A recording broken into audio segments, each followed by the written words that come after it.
حق جهاده وتركنا على المحجة البيضاء ليلها كنهارها لا يزيغ عنها إلا هالك.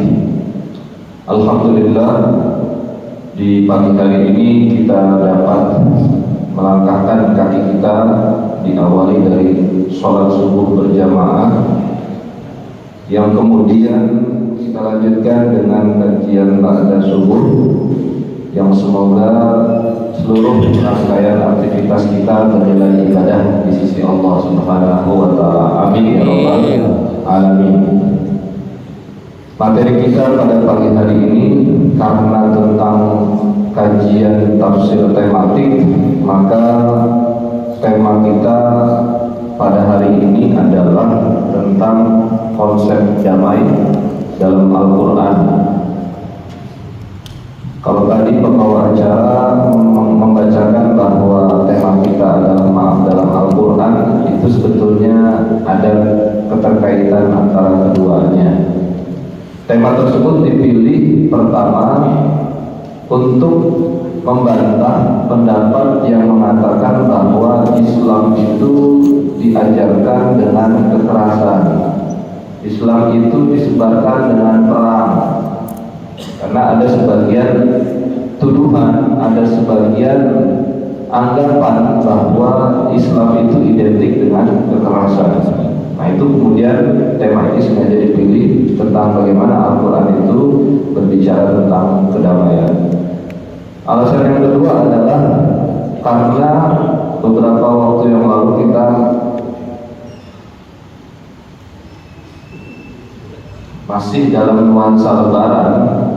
Seperti kita ketahui bahwa Idul Fitri itu adalah momentum bagi kita untuk saling memaafkan. Maka dua alasan ini kemudian melatar belakangi kemudian pemilihan tema kita pada pagi hari ini. Hadirin jamaah rahimakumullah, semua peperangan yang dialami dan dilalui oleh Nabi Shallallahu Alaihi Wasallam dan pasukannya itu sebetulnya adalah lebih kepada mempertahankan diri. Kalau kita lihat dalam sejarah peperangan dalam Islam, perang yang pertama kali terjadi itu perang Badar. Itu sesungguhnya adalah pasukan umat Islam posisinya adalah mempertahankan diri. Jadi bukan kemudian Islam itu yang nyerang duluan. Nah, ini yang perlu kita luruskan, supaya kemudian Islam itu identik dengan kedamaian sesungguhnya. Karena filosofi dalam damai dalam Islam itu adalah bukan sekedar ketiadaan konflik atau perang. Nama agama kita itu adalah Islam. Salam diambil dari kata salam, artinya keselamatan, artinya kedamaian. Sehingga inilah yang menjadi filosofi dasar dari agama kita, agar kemudian kita paham bahwa ajaran agama Islam sama dengan kedamaian, bukan sama dengan peperangan. Oleh karena itu para jamaah rahimakumullah, lagi-lagi semua fakta sejarah itu menunjukkan bahwa Islam itu identik dengan kedamaian, bukan sebaliknya. Bukan Islam itu disebarkan, didakwahkan dengan kekerasan. Kalau mungkin misalnya ada yang mendakwakan dengan kekerasan, dengan peperangan, ya. Kalau dari sejarah perang Badar itu sendiri, kan Nabi SAW tidak pernah mengajarkan yang namanya kekerasan, peperangan. Tetapi perang Badar itu sendiri secara dasar itu adalah mempertahankan diri. Nah, inilah filosofi dasar dari damai dalam Islam. Nah, kemudian dalam Islam itu kedamaian itu menjadi sebagai pilar utama. Kenapa? Yang pertama tentu karena misi diutusnya Nabi SAW salah satunya adalah untuk menyebarkan pesan kedamaian. Ayatnya jelas. A'udzubillahi minasyaitonirrajim wa ma arsalnaka illa rahmatan lil alamin. Jadi memang sosok Nabi Muhammad diakui tidak hanya di kalangan internal umat Islam saja, dan tidak terbatas di kondisi zaman sahabat saja. Nabi Muhammad SAW itu juga diakui sebagai tokoh sentral yang menjadi penggagas terwujudnya kedamaian, bahkan di lingkup tidak hanya di internal umat Islam saja. Dan ini sudah dibuktikan oleh beliau dan masyarakat Islam ketika itu dalam daerah yang namanya kota Madinah. Kota Madinah itu kan kota yang majmuk, gitu. Tidak hanya umat Islam saja yang berada di dalamnya. Di situ ada agama lain, ada Yahudi, ada Nasrani. Tetapi kenapa kemudian ketika Nabi memimpin kota Madinah tersebut itu terwujud itu kedamaian itu dengan seluruh prinsip-prinsip yang mengiringinya, seperti keadilan, kesetaraan, itu sudah diterapkan oleh Nabi Muhammad dalam penerapan di kota Madinah. Maka kemudian sampai saat ini para jamaah rahimakumullah, itu kan gak habis-habis itu. Peneliti dari kalangan umat Islam maupun dari kalangan non-muslim dalam meneliti sosok Nabi Muhammad itu kan sampai saat ini masih terus berlangsung. Sehingga kemudian pertanyaan besarnya adalah apa sesungguhnya yang menjadikan sosok Nabi Muhammad SAW sebegitu hebat, ajarannya itu sebegitu menyebar luas dengan hampir sebagian besar ya di dunia ini sudah memeluk agama Islam. Itu tidak lain adalah karena bahwa ajaran agama Islam yang penuh dengan pesan kedamaian. Wa ma arsalnaka illa rahmatan lil alamin. Nah, yang kedua adalah bahwa dalam Islam damai itu adalah menjadi sebuah norma kehidupan. Wa in janahu lis-silmi fajnah laha wa tawakkal 'ala Allah innahu huwas samiul alim. Para jamaah rahimakumullah, ayat ini sebetulnya berbicara tentang bagaimana kemudian ketika terjadi peperangan, kemudian di sana ada negosiasi, maka Islam itu mengajarkan lebih kepada perdamaian sesungguhnya. Sebisa mungkin Islam itu tidak masuk dalam konflik tersebut, kecuali misalnya pihak dari musuh, pihak dari selain pasukan Islam itu kemudian tidak mau untuk diajak negosiasi, untuk diajak untuk damai. Maka kemudian disinilah Islam kemudian mempunyai semacam bargaining position. Jadi nggak masalah ketika misalnya udah nggak bisa diajak kompromi misalnya untuk perdamaian, ya silahkan saja. Nah, inilah bagaimana kemudian ternyata dalam Al-Quran sekalipun itu pun ada sebetulnya pembahasan tentang politik sekalipun. Sehingga kemudian umat Islam itu dalam Al-Quran itu tidak hanya kemudian berbicara yang sifatnya ukhrawi saja. Jadi semua permasalahan yang dialami oleh umat manusia sebetulnya di Al-Quran itu ada. Bahkan dalam negosiasi politik pun sebetulnya diajarkan dalam Islam. Nanti ada lagi bagaimana Al-Quran itu berbicara tentang ekonomi, bagaimana Al-Quran itu berbicara tentang sosial, bagaimana Al-Quran itu berbicara tentang sains, semuanya ada dalam Al-Quran. Oleh karena itu para jemaah, inilah alasan kenapa kemudian Islam itu identik dengan perdamaian. Karena di dalamnya itu damai itu sudah menjadi sebuah norma kehidupan. Nah, yang ketiga adalah bahwa untuk terwujudnya perdamaian, maka dalam Islam itu sangat ditekankan yang namanya keadilan, kesetaraan, persamaan, dan itu menjadi fondasi perdamaian. Di dalam Al-Quran misalnya disebutkan, ya ayyuhalladzina amanu kunu qawwamina lillahi syuhada'a bil qist. Nah, yang digarisbawahi adalah kata al-qist. Al-qist itu lebih dekat dengan adil, ya. Jadi adil itu sebetulnya banyak kata yang digunakan dalam Al-Quran. Jadi dalam Al-Quran para jamaah, ada yang satu lafaz maknanya banyak, atau sebaliknya ada yang lafaznya banyak maknanya satu. Contohnya adil. Adil itu maknanya satu, tapi lafaznya bisa banyak, bisa menggunakan adil, bisa menggunakan qis dan yang lainnya. Nah, oleh karena itu inilah kekayaan bahasa yang digunakan dalam Al-Quran. Ya ketika itu ya mungkin bahasa Arab gitu. Kan mungkin sering banyak pertanyaan, kenapa kemudian Al-Quran itu dengan bahasa Arab gitu. Karena mungkin salah satunya Al-Quran bahasa Arab itu memiliki kekayaan. Salah satu contohnya seperti yang tadi saya sampaikan gitu ya. Misalnya ada satu makna itu bisa disebutkan dengan bermacam-macam lafaz redaksi, atau sebaliknya satu redaksi itu bisa mengandung beragam makna. Nah itulah keistimewaan bahasa Arab, itulah keistimewaan kemujizatan yang namanya Al-Quran. Nah di sini Islam sangat menekankan yang namanya keadilan. Wala yajrimannakum syana'anu qaumin 'ala alla ta'dilu. Wahai orang-orang yang beriman, jadilah kalian pilar-pilar keadilan yang nanti akan bersaksi tentang kebenaran ajaran Islam.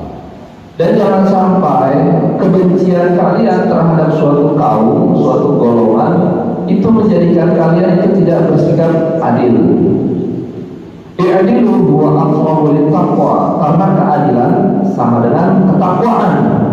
Wattaqullah innallaha khabirum bima ta'malun, dan bertakwalah kalian karena Allah Maha memberitahu apa yang telah kalian perbuat. Nah, jadi keadilan itu para jemaah dalam Islam itu kan sangat ditekankan. Bahkan kemudian ini sampai-sampai Nabi ini menyampaikan pesan bahwa Islam itu adalah setara, adil gitu. Itu kan Nabi pernah berstatement seperti ini. Seandainya Fatimah putri Muhammad itu mencuri gitu ya, aku yang akan pertama kali mengeksekusi tangannya gitu ya, pertama motong tangan. Sampai segitunya gitu, Nabi Muhammad itu kemudian ingin menyampaikan pesan bahwa dalam hukum Islam itu tidak pandang bulu gitu. Semuanya sama rata di hadapan hukum. Bahkan sekelas putri Nabi sendiri itu kemudian disamakan, tidak ada keistimewaan. Dan para jamaah rahimahumullah, seperti kita ketahui dalam haji terakhirnya Rasulullah itu kan di padang Arafah itu orasinya atau khutbah Arafahnya itu kan isinya itu tentang kesetaraan semua itu. Inna dima'akum wa amwalakum dan seterusnya, itu sesungguhnya adalah ajaran tentang kesetaraan dalam Islam. Jadi kalau sekarang misalnya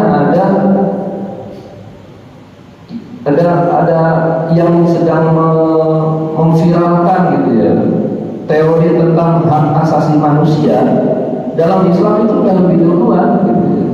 Itu sudah disosialisasikan oleh seorang Nabi Muhammad SAW. Jadi deklarasi HAM itu ya sekarang itu sudah telat gitu ya. Islam itu sudah lebih dahulu gitu. Bahkan itu sudah diterangkan oleh seorang Muhammad SAW. Jadi keadilan, kesetaraan. Jadi semuanya sama dipandang di mata hukum.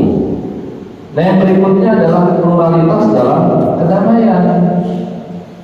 Jadi pada jamaah rahimakumullah, seperti yang tadi saya sampaikan, kehidupan Nabi di kota Madinah itu menjadi semacam pembelajaran yang sangat baik ya, bagi kita untuk kemudian bagaimana kita hidup berdampingan antar sesama umat manusia. Tidak hanya internal umat Islam saja. Sehingga kemudian kalau kita tarik dalam konteks Indonesia, di mana kita menganut ada beberapa agama resmi yang diakui oleh negara, maka sikap kita harus meyakini terjadinya pluralitas tersebut gitu. Dan itu dijelaskan dalam dasar Pancasila itu sendiri gitu ya. Bhinneka Tunggal Ika. Maka kemudian ketika kita misalnya menemukan perbedaan dalam hal keyakinan, dalam hal agama, maka itu adalah bagian dari pluralitas dalam kedamaian. Bukankah di dalam Al-Quran itu kemudian Allah berfirman, Ya ayyuhan nas inna khalaqnakum min dzakarin wa untha wa ja'alnakum syu'uban wa qabaila. Poinnya adalah lita'arafu. Wahai manusia, kami telah ciptakan kalian laki-laki perempuan, kami ciptakan kalian berbangsa dan berkelompok, maka tugas kalian adalah lakukan yang namanya konsolidasi, ta'aruf, sehingga kemudian terwujudnya kedamaian. Kalau dalam pepatah Arab itu kan mengatakan al-insanu a'da'u ma jahilu. Manusia itu terkadang menjadikan apa yang dia tidak ketahui itu sebagai musuhnya. Maka pesan surat Al-Hujurat ini sesungguhnya dimanapun kita berada, maka kita lakukan yang namanya ta'aruf. Kita perkenalkan diri kita, atau kita mencoba untuk kenalan dengan orang lain, sehingga kemudian di situ terjalin sebuah tali silaturahim. Nah, inilah bagaimana kemudian Islam itu mengajarkan tentang kedamaian, dan itu menjadi pilar utama dalam ajaran agama Islam. Nah, oleh karena itu para jemaah rahimakumullah, sekali lagi ini menjadi bantahan bagi sebagian pendapat yang mengatakan bahwa Islam itu identik dengan kekerasan, identik dengan peperangan. Justru sebaliknya. Dalam konteks Indonesia misalnya, sejarah Indonesia misalnya, kita semua paham bahwa Islam itu masuk ke Indonesia itu kan sekali-kali tidak dengan pedang, justru dengan dakwah, dengan keilmuan yang mungkin ketika itu dibarengi dengan perniagaan. Awal mula Islam itu masuk ke Indonesia itu kan oleh para pedagang dari Jazirah Arab. Maka kemudian sembari berdagang itu kemudian mereka mengajarkan nilai-nilai yang terkandung dalam Islam, sehingga kemudian sedikit demi sedikit kemudian rakyat Indonesia itu kemudian ternyata menyaksikan bahwa ajaran Islam itu sangat penuh kedamaian. Maka kemudian tidak heran sampai saat ini mayoritas penduduk Indonesia adalah beragama Islam. Nah, hadirin jemaah rahimakumullah, yang perlu kita garis bawahi juga adalah bahwa ketika kita berbicara tentang syariat Islam, itu mempunyai awalnya ada 5 ajaran pokok, hanya 5. Ya. Yang pertama itu adalah hifdzun nafas, yaitu perlindungan nyawa. Jadi kita bersyariat itu para jemaah rahimakumullah, sesungguhnya tujuan utamanya adalah untuk melindungi nyawa manusia. Makanya kemudian ketika ada tindakan pembunuhan, maka dalam Islam itu hukumnya itu sangat keras. Di dalam Al-Quran itu kan disebutkan sebagai kisos. Orang yang membunuh harus dieksekusi, orang yang menghilangkan nyawa orang lain itu harus dieksekusi. Itu dalam Islam. Kenapa? Karena dalam rangka untuk perlindungannya nyawa manusia. Nah, ini yang sering disalahpahami oleh beberapa kalangan, mengatakan bahwa hukum Islam itu kejam.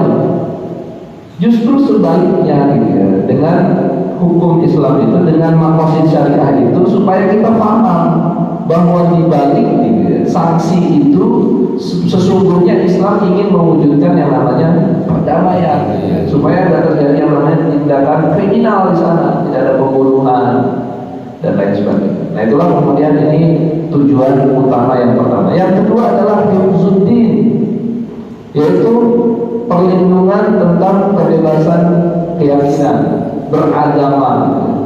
Maka kemudian dalam Islam itu jelas, lakum dinukum waliyadin. Walaupun misalnya kalau kita lihat asbabun nuzulnya, ini yang juga sering disalahpahami oleh beberapa kalangan.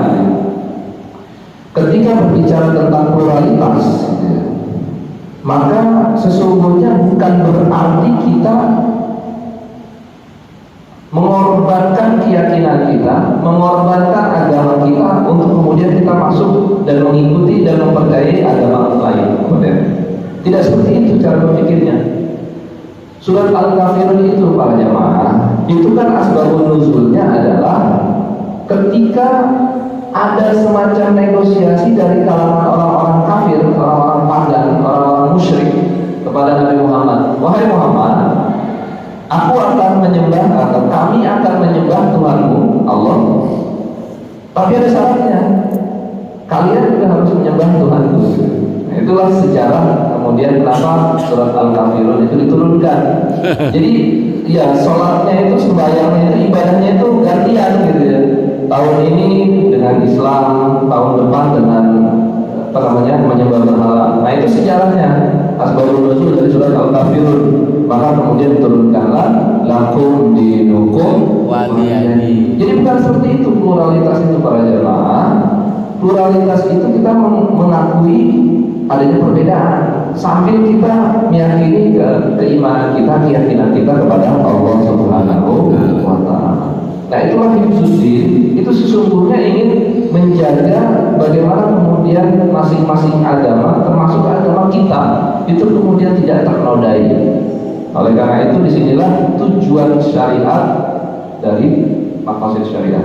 Nah yang ketiga adalah hifzul akal, perlindungan akal.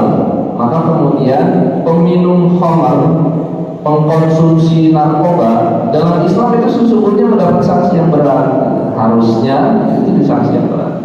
Nah berikutnya yang keempat adalah hifzul nasl, perlindungan keturunan. Makanya kemudian perilaku perbuatan zina dalam Islam itu juga mendapatkan sanksi yang sangat berat. Dan yang berikutnya adalah hifzul mal, perlindungan harta benda.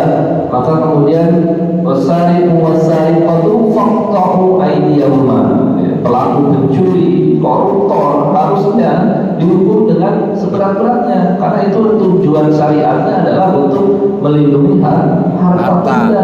Maka dalam Islam itu konsep gitu, mencari rezeki, mencari harta itu betul-betul adalah harus yang halalan, thayyiban. Jadi nggak sembarangan gitu ya. Mencari rezeki itu nggak sembarangan. Kenapa? Karena tujuan syariat sebetulnya ingin melindungi harta benda. Nah kemudian para jamaah, ini kan yang klasik itu kan cuma 5 maqasid syariah itu. Nah kemudian seiring berjalannya waktu gitu, perkembangan zaman, ternyata ya, di sana sini gitu, kondisi perpolitikan, geopolitik, ternyata di negeri-negeri umat Islam itu sangat lemah dalam tanda kutip, sehingga kemudian banyak yang menjadi negeri yang terjajah. Di kawasan Arab saja misalnya sampai sekarang bahkan ya Palestina itu kan nggak selesai-selesai, masih dijajah. Sebelumnya nanti ada Mesir, ada Tunisia, ada Aljazair. Para ulama melihat fenomena kelemahan umat Islam yang sebegitu, termasuk Indonesia, itu kemudian berkonsensus, berkumpul dan merumuskan satu tambahan maqasid syariah. Maka kemudian sampai pada kesimpulan ada satu lagi berarti kita tambahkan, yaitu hifzul watan. Ini menjadi tujuan syariat. Dalam kita bersyariat sesungguhnya kita sedang mempertahankan kedaulatan negara kita.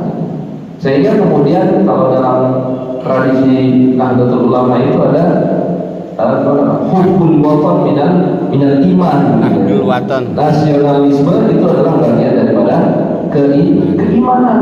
Kenapa? Karena untuk dalam rangka mempertahankan kedaulatan negaranya.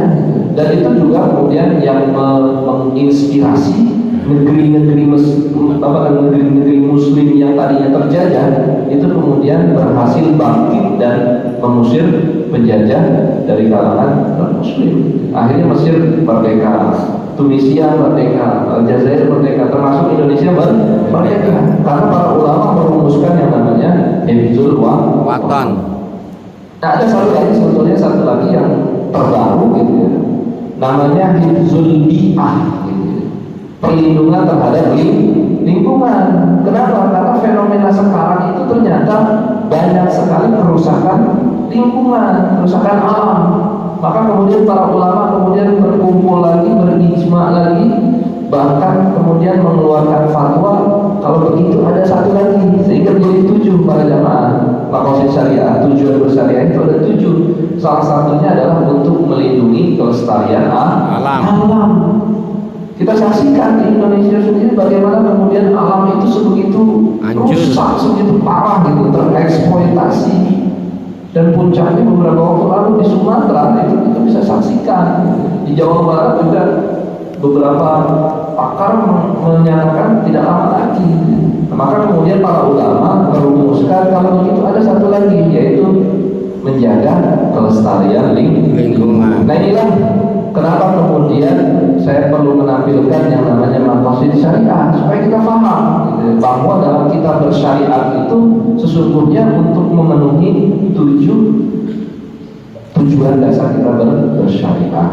Teori ini dicetuskan oleh seorang ulama namanya Al-Imam Asy-Syatibi. Al-Imam Asy-Syatibi mencetuskan teori maqasid syariah. Nah itu yang pertama para jamaah, yaitu tentang bagaimana Islam berbicara tentang konsep kedamaian. Yang kedua, karena kita masih dalam nuansa Idul Fitri Lebaran, maka kita juga harus saling memaafkan. Jadi harus masih ada korelasinya antara damai dan memaafkan. Sebagai makhluk sosial, kesalahan tak terhindarkan. Saling memaafkan penting untuk menjadi hubungan baik. Jadi cara berpikirnya begini para jamaah. Manusia itu kan, kata Ibnu Khaldun, itu kan madaniyun bit-tab'i. Tidak ada yang sanggup untuk hidup sendirian. Jadi manusia itu adalah makhluk sosial. Dengan seiringnya waktu gitu ya, manusia itu dalam pepatah dikatakan al-insan makanul khata' wan nisyan. Manusia itu tempatnya salah dan lupa. Maka disinilah filosofi saling memaafkan. Ketika kita berbuat salah, ketika kita melanggar hak-hak orang lain, maka disitulah urgensinya kita untuk meminta maaf dan memaafkan. Yang pertama, bahwa dengan saling memaafkan minimal kita bisa berdamai dengan diri sendiri. Dan ini ada fenomena menarik para jamaah. Jadi kata Allah Subhanahu wa taala, "Qul ya ibadiyalladzina asrafu ala anfusihim la taqnatu min rahmatillah." Ketika kita merasa bersalah, bahkan ketika kita merasa berputus asa atas rahmat Allah, atas kasih sayang Allah, maka sekali-kali kita jangan berputus asa.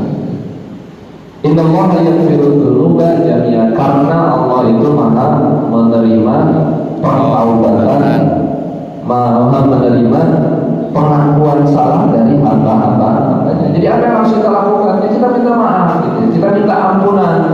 Ketika kita merasa kita sudah zalim bahkan kepada diri kita sendiri, maka yang harus kita lakukan adalah kita memohon ampunan. Kita berdamai dengan diri kita sendiri, sehingga kemudian kehidupan kita berikutnya itu menjadi baik lagi.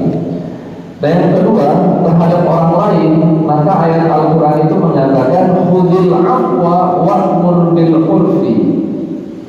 Pertama, kita raih itu predikat maaf gitu. Setelah kita mendapatkan predikat maaf, wa'mur bil urfi, maka kita sebarkan. Bagaimana kemudian Islam itu mengajarkan dengan agama yang damai dan saling memaafkan. Wa'arid anil jahilin, dan hindari yang namanya kebodohan.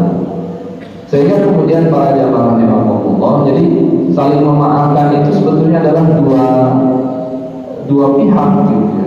Jadi dua arah gitu ya. Ketika kita baik itu dimulai dari diri kita untuk meminta maaf, maupun kita memaafkan dari kesalahan orang. Jadi dua arah memaafkan itu. Dan yang ketiga adalah urgensinya adalah dengan saling memaafkan itu sebetulnya bisa mengatasi konflik gitu. Para jemaah. Dalam Al-Quran diceritakan, wa in ta'ifatani minal mu'minina iqtatalu fa aslihu bainahuma. Ketika ada dua pihak saling berkonflik, maka lakukanlah rekonsiliasi. Nah, ini yang tadi saya sampaikan, bahwa spirit yang ada dalam Islam itu sebetulnya perdamaian gitu. Jadi sehebat apapun konflik yang terjadi, Al-Quran Islam itu mengajarkan damai. Itulah spirit yang diajarkan dalam Al-Quran tentang bagaimana kemudian kita menjalani kehidupan. Fa in bagat ihdahuma 'ala al-ukhra faqatilul lati tabghi hatta tafi'a ila amrillah. Nah, ini. Jadi kalau di awal ayat tadi itu tentang rekonsiliasi, ada terusannya, ada sambungannya. Kalau salah satu pihak melakukan atau melanggar kesepakatan, maka dalam Islam nggak ada salahnya, lakukan apa yang ia lakukan. Jadi kalau ada statement mengatakan Islam itu nggak cari musuh gitu, tapi kalau ada musuh datang, ya jangan lari.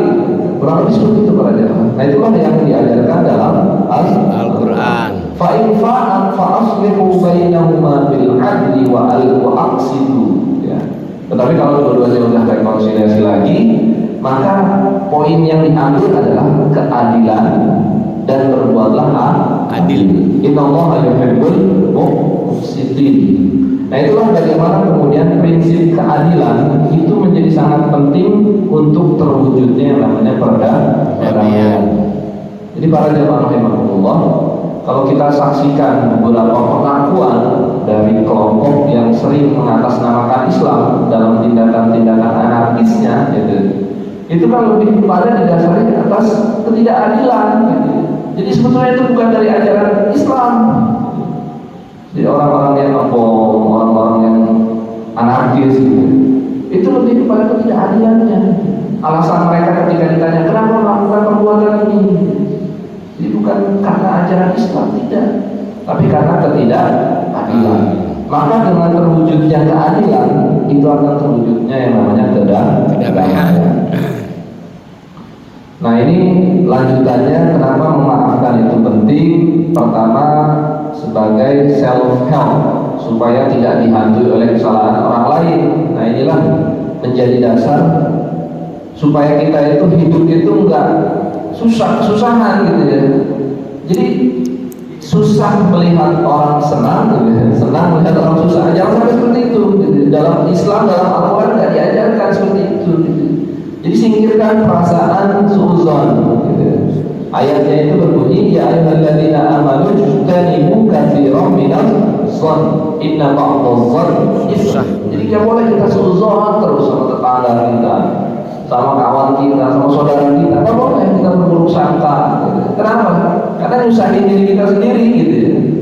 Dikit-dikit tetangga kita senang gitu ya, kita sedih, kita susah.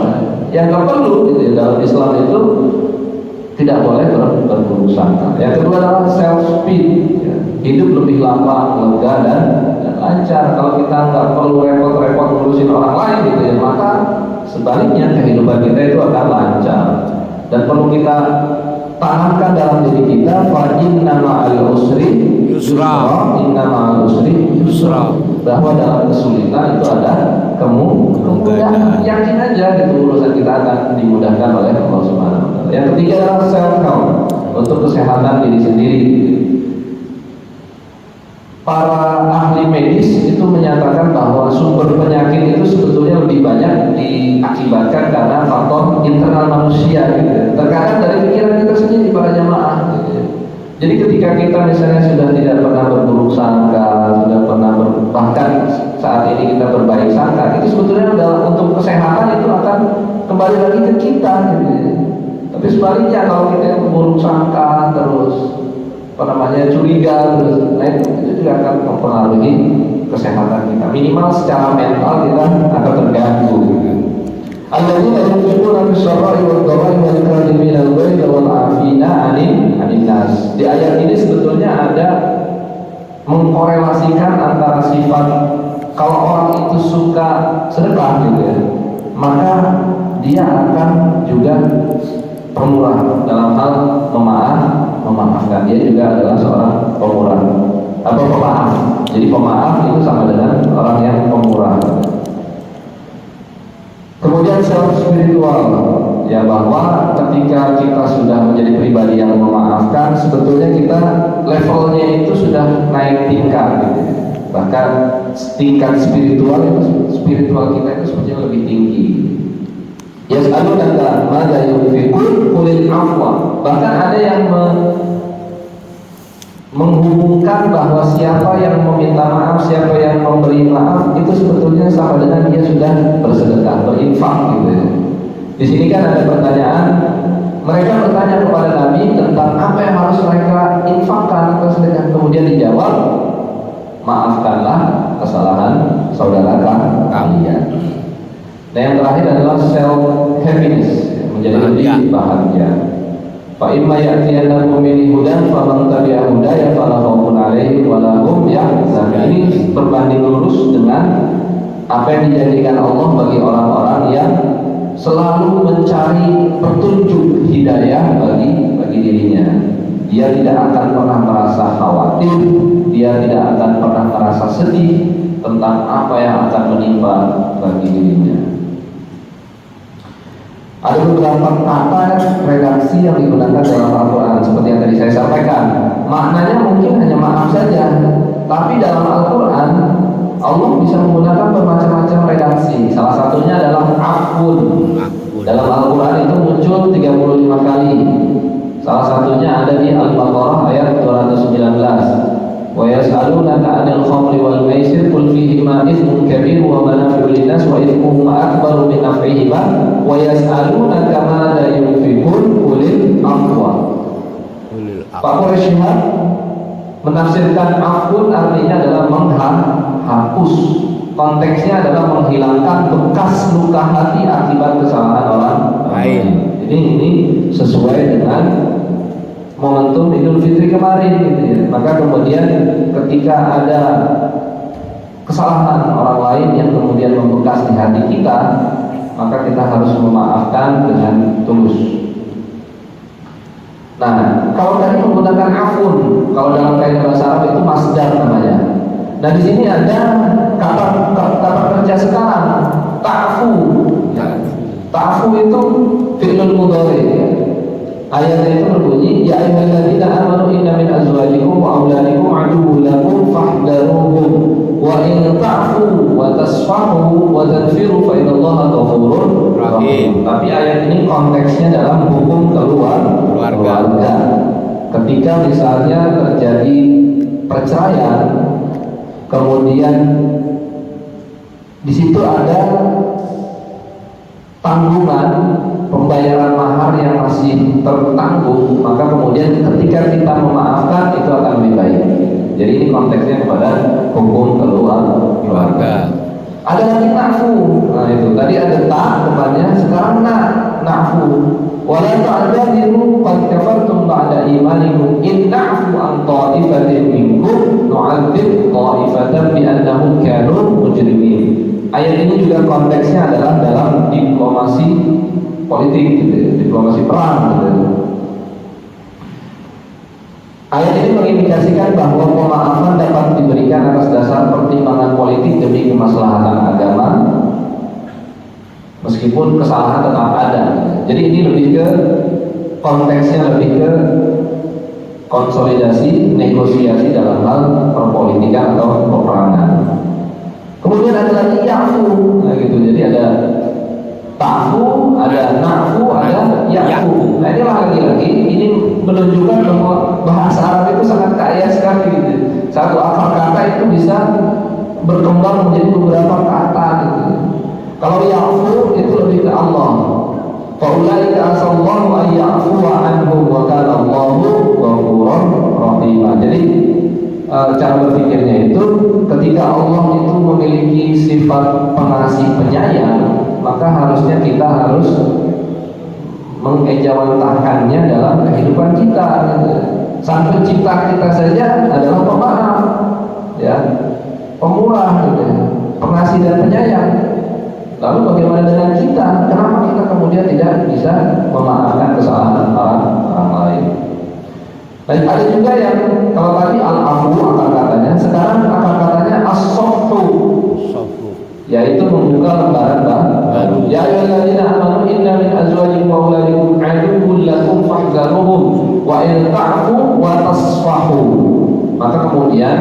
kalau kita sering mendengar kata musafahah, ya, musafahah itu sebetulnya bukan maknanya salaman. Secara tekstual mungkin iya salaman, tetapi secara istilah sofu itu adalah membuka lembaran baru. Jadi dengan salaman kemudian gugur dosa-dosa kita, kemudian kita tumbuh menjadi pribadi yang lebih suci lagi. Nah, ada yang ketiga adalah ghafar. Jadi ada afun, ada sofun, ada ghafrun. Qala rabbi inni zalamtu nafsi faghfir li faghfara lah. Innahu huwal ghafurur rahim. Jadi ini konteksnya juga kepada Allah Subhanahu wa taala. Maka kemudian para jamaah rahimakumullah, kesimpulannya adalah bahwa dalam Islam itu setelah Al-Quran itu mengajarkan tentang pesan kedamaian, maka berbanding lurus dengan itu dalam Islam itu juga diajarkan yang namanya ajaran untuk saling maaf. Nah, sebagai pendahuluan saya cukupkan di sini, saya kembalikan kepada pembaca.